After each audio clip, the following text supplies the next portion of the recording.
And she's going to tell you how to get any job you want with a stellar presentation. Please come up.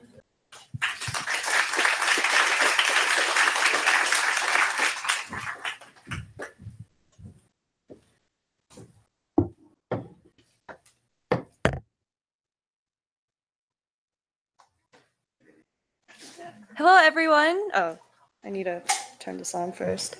Hello, everyone. Today, I'm going to be showing you all how to create a solid portfolio presentation to showcase your work for your next design interview and when you need to present design work in general. So, my name is Tiffany Eaton. I'm an interaction designer at Google. I'm currently working on rich business messaging for Android. I'm also a writer on Medium, where I write about Design Weekly, and I have written articles for places like Envision, Marvel, and Fjord. So before we dive deep into what makes a good presentation, I want to give a refresher to what a design presentation means and why are they important. So from an organizational standpoint, portfolio presentations help interviewers, this is mostly designers, but sometimes people from product and eng understand your design process, decision-making, and communication skills. But ultimately, I think the point of a portfolio presentation is that it helps people understand you. So how you present your work, your passion, intelligence, enthusiasm, things that can't necessarily be gauged at looking at your work online. And in the context of design, portfolio presentations are about a deck of 2 to 3 of your best projects and can happen over phone, over video chat, or in person. And usually these conversations last about 30 minutes to 1 hour. And these conversations can take place during different steps of the process. So during your phone screen, you're going to be going over your work at a high level with a recruiter. And with a portfolio review, you're going to be going over your work with a designer over video chat. This could be from your website or through a design presentation. And then on-site, this will be the part that I'll be focusing most of the presentation on. But this is where you should be specifically creating a design presentation for the company that you might be interviewing with. And so with what I said before, in that presentations are a way to be able to understand yourself. With a bad presentation, this could potentially cost you the job if you don't prepare or effectively explain your work. Oftentimes with bad presentations, they can end up lacking context. You either under-explain or over-explain your work. And oftentimes, I see people explain what they do, but not exactly why they make the design decisions that they make or how it relates to the outcome of your project. So sometimes I see people present process for the sake of process, but in a portfolio presentation, this is the perfect opportunity to explain why you make those design decisions. Meanwhile, with a good presentation, this can turn, along with solid interviewing, can turn a "I'm not too sure" to a "yes, I want to hire that person," because as well as showing good work, they were able to effectively show us how they get things done and what they would be like working with people. So showing why they would be a good candidate. Good presentations are often well-framed. They show you how you navigated through certain situations that led you to an outcome. They take consideration into a company's values and design culture. So from my experience, curating my presentation for each company that I interviewed for based on their values, what kind of projects and topics that they might be more interested in, can help decide on whether or not you're a good fit for the role or team that you're specifically interviewing for. And also telling a story. So communicating how you work with people and tackling problems or showing projects related to the role or team are all necessary factors and can elevate your overall interview experience. And so with that, I'm going to be breaking down the presentation into 3 parts: what to do before, during, and after the presentation. I want to emphasize that preparing for the presentation is more important than the presentation itself. So preparing and structuring your work accordingly before the interview can influence how people understand your work during the presentation. So no matter how good you are or you think you're good at communicating your work, I recommend everyone to create a presentation that's specific to their audience and who they are planning on interviewing for. So with that in mind, before creating any presentation, you want to understand the organization and design culture that you're going to be interviewing with. So every company will have different requirements to what they want to see in a presentation. So from my experience interviewing at Google, they wanted to see 2 to 3 projects on top of my design challenge.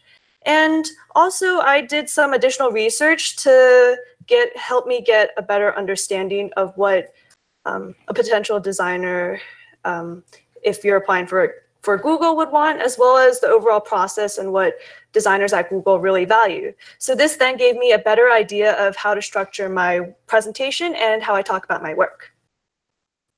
And then from then on out, this ultimately helps me choose the projects that I'm going to end up showing.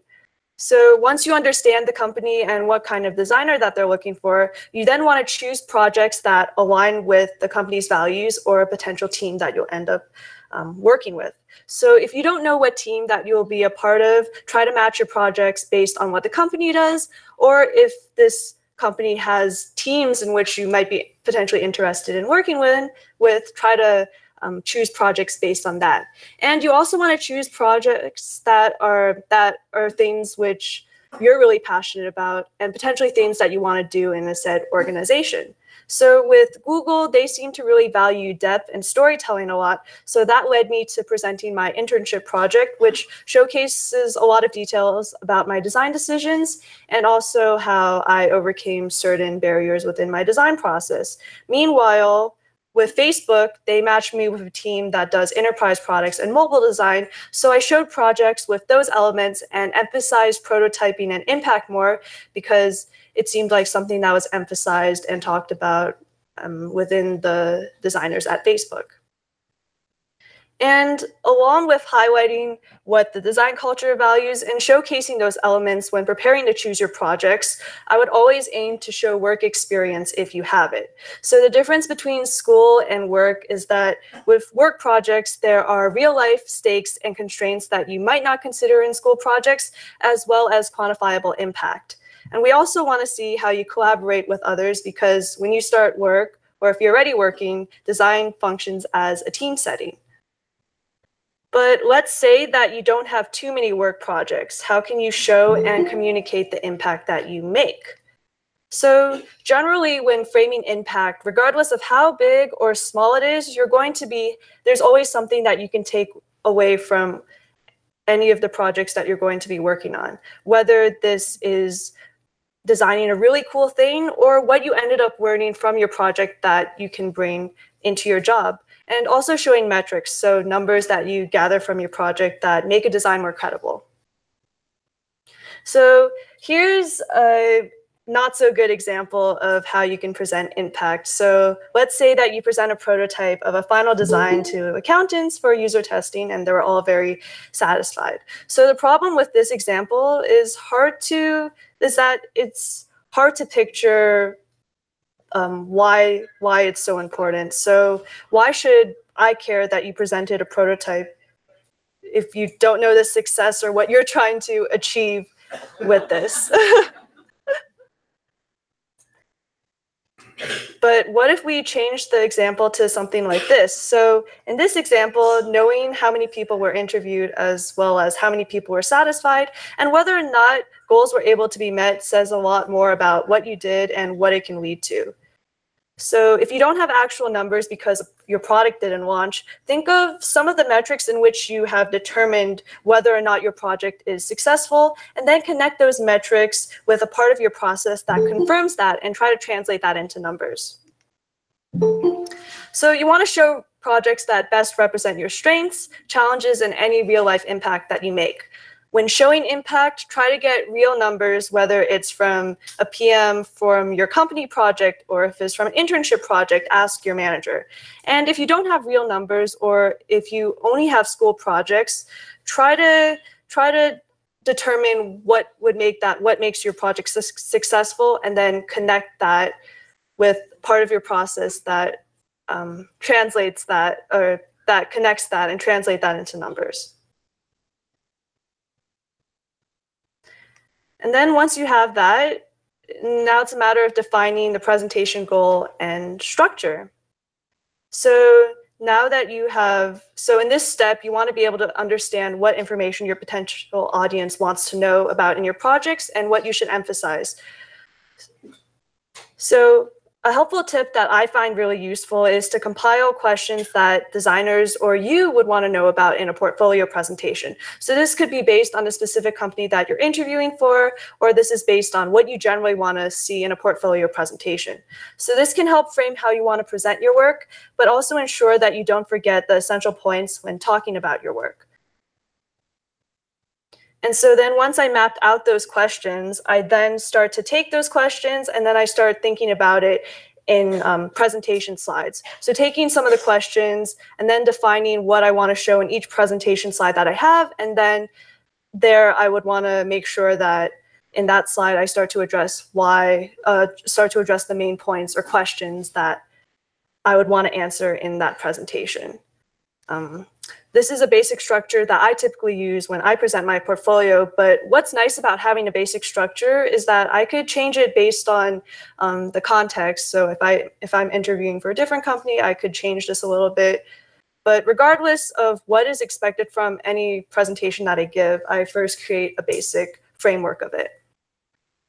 And then once I have that, now it's a matter of choosing or showcasing how you're going to be explaining your projects and how you're going to be telling a story.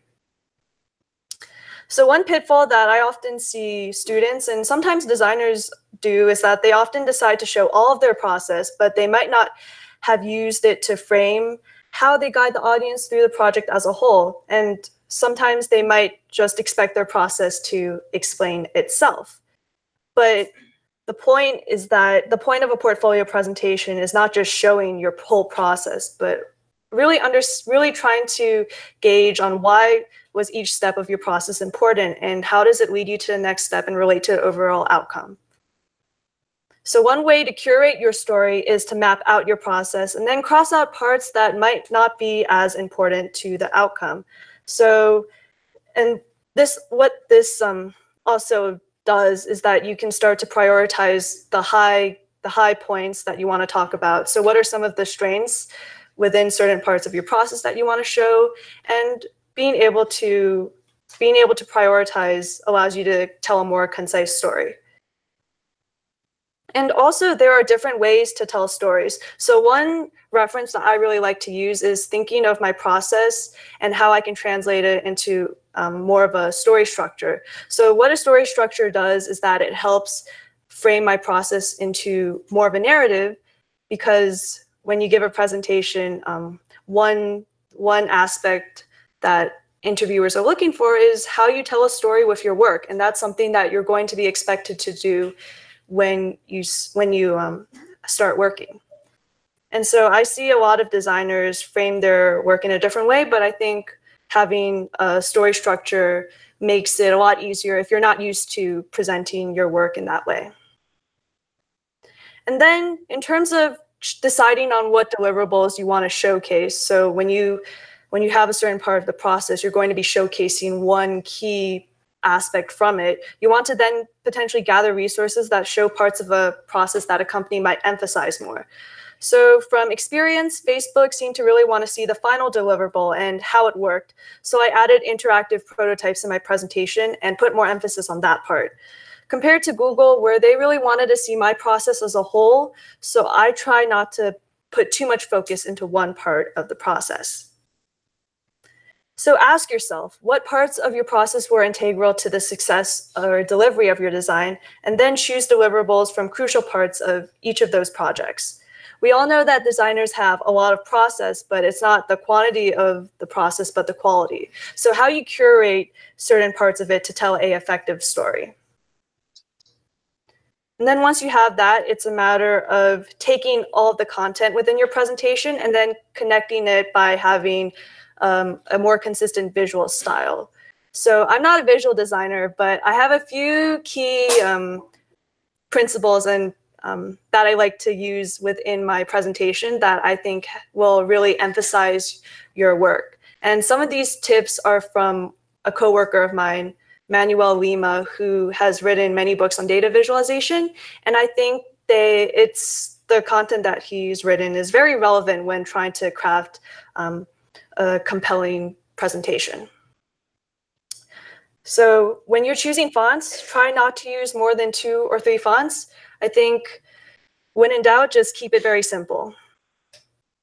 And for quotes or section titles, try to use an alternative font for special cases just to be able to break parts of your process. And with 3 to 5 sizes, you can build any kind of presentation, but ultimately you'd want to keep sizes to a minimum. And then for each idea, use size, color, and capitalization to provide structure, emphasis, and hierarchy. And also try to keep 1 key point per 1 slide, just because too much text or too many visuals can become very tiring for our audience. And the same goes for visuals. You want to be able to focus on 1 major point, and you can use color or font to be able to highlight that. And if you have a comparison of different designs, highlight the one that you would want people to focus on, explain your process behind it, and then point out another one in the next slide if you need to. And then once you have everything, it's practice. So I can't emphasize that practice is super important, and I'm going to be explaining why. So some tips that I have for practice: you want to make sure your presentation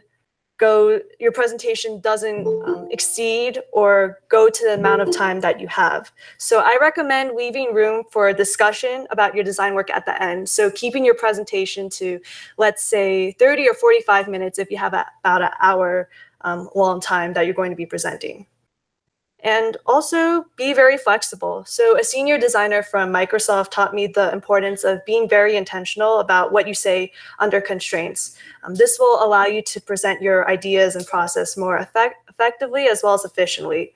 One scenario that has really helped me frame what I want to say within time constraints is that if you have 5 minutes or even 1 minute to pitch your design to someone, let's say the CEO of a company, how would you explain your work to them? This scenario has allowed me to tailor my presentation based on the time I have, such as creating a hierarchy and a timeline. And also, when you explain your work, it's good to think about what are the 3 to 5 most important things about a project. This helps distinguish your process, and it also gives designers more depth into what are things that you find very important or passionate about. And also thinking about the way that you talk about your work in the form of levels. So let's say, so you have like 3 levels: level 1, level 2, level 3. So level 1 is the stuff that you have to talk about or else your project won't make sense. And so by thinking about it in that way allows you to find the core of your project and what are some of the key points that are super integral to your project that you can't forget. And so with that, I'm going to be presenting a few tips on what to expect during a presentation. So one of the first things that I like to do when going into a room and preparing for my presentation is to introduce myself to the designers that will be interviewing me. Like I said before, this is the first point in which you'll be interacting with your interviewers, so it's good to make sure that they know your name. And it also helps that when you're presenting, it probably will make things feel a lot more comfortable since you know them and they know you. And also, you want to be able to show your appreciation and enthusiasm for being invited to present. One thing that I like to do before I do a deep dive into my projects is that I like to show an outline of my agenda so interviewers can easily follow along with my presentation. And this kind of relates to the next point of taking care of my audience. So if you start to notice that people aren't paying attention, it doesn't hurt to ask them a question or ask them if everything makes sense. I think this encourages a more smooth, free-flowing conversation. And it's also good to make sure that designers don't get lost within your work, because presenting your work for about an hour can be very long, and it can be easy to forget certain parts. And then talk slowly. So it can be easy to talk too fast, especially if you don't practice your presentation beforehand. So the reason why I mentioned that it's good to have some extra time in the end of a presentation is that that ensures you finish your presentation on time, that you present all of your work, and it also makes you more aware in terms of pacing. So you know the amount of time that it takes for you to present your work. And so that if anything happens, any last minute changes happen, then you'll be okay because you practiced beforehand. And be prepared for last minute changes. So when I was interviewing for Google, I originally had a 1-hour time slot, but that was reduced to 45 minutes. But luckily, I was prepared for a 40-minute presentation, so I wasn't worried about talking too fast or slow. But in these cases, you never know what's going to happen on the day of. So it's always good to make sure that you plan for these things to happen. And that's why I like to really emphasize the point of having a Q&A at the end. And that way, you know for sure that you're going to be presenting all of your work. And this is more related to your projects, but be honest and upfront about what went wrong in your projects. So not every project will go smoothly, and it's okay to call that out in your process. In fact, being self-critical, so evaluating your work in a more objective way, is extremely useful. Because the people that are interviewing you want to understand what you think is good or not good. Do you know the difference? And overall, I think this is one thing that distinguishes your process from other people's process and within your other projects as well. Not every process will go the same way, so I think it's important to be able to highlight your wins, but also things that might not have gone right and how you overcame them if you did. Then after the presentation, like I said before, you're going to be expecting Q&A. So some people like to leave room in between their projects for feedback, for a brief Q&A before jumping into their next project. So pros for that is that it gives your presentation room to breathe and for your audience to absorb what was being said.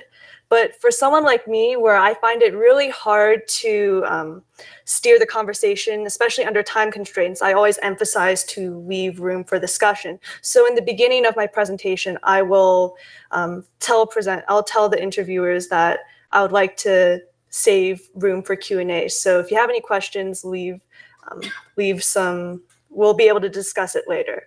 And that way I'm able to pace myself and I'm able to present all of my work on time. And this is something that isn't necessary, but it's something that's really nice to have. Connect and follow up with your recruiter and, if you can, with your interviewers. So people took the time to interview you, so I think you should take some time to thank your interviewers and recruiter for making everything possible. On-sites are very tedious to plan, and it takes a lot of work for people to be able to host you on site. So definitely, and also it's great that in the end, even if things don't work out, you do have a connection in which you can reach out to them for future opportunities, or if you have any other tips, then you do have a connection from this whole experience. So to conclude, in the portfolio presentation, you will get assessed based on your skills. So background in design, your design process, personality. So are you someone who can take feedback? Will you work well with your team? And your ability to present. So can you explain things clearly, tell a compelling story about your work? Because to reiterate, your portfolio presentation is the first impression that your interviewers will have of you. So designers or potential designers that you will be working with, and can often set the tone for interviews following the presentation. It also gauges at your communication and presentation skills, which are really crucial when you work cross-functionally with stakeholders and when you advocate design decisions across an organization. And a portfolio presentation, or during that time, is one of the only times that gives you time to talk about your design in depth with designers. So there are people that sometimes overlooked it and, let's say, opt to present work on their website, but I mean, I think the portfolio presentation time is extremely valuable in order for other designers to understand how you work, and that means bringing your whole self and personality to that. Thank you.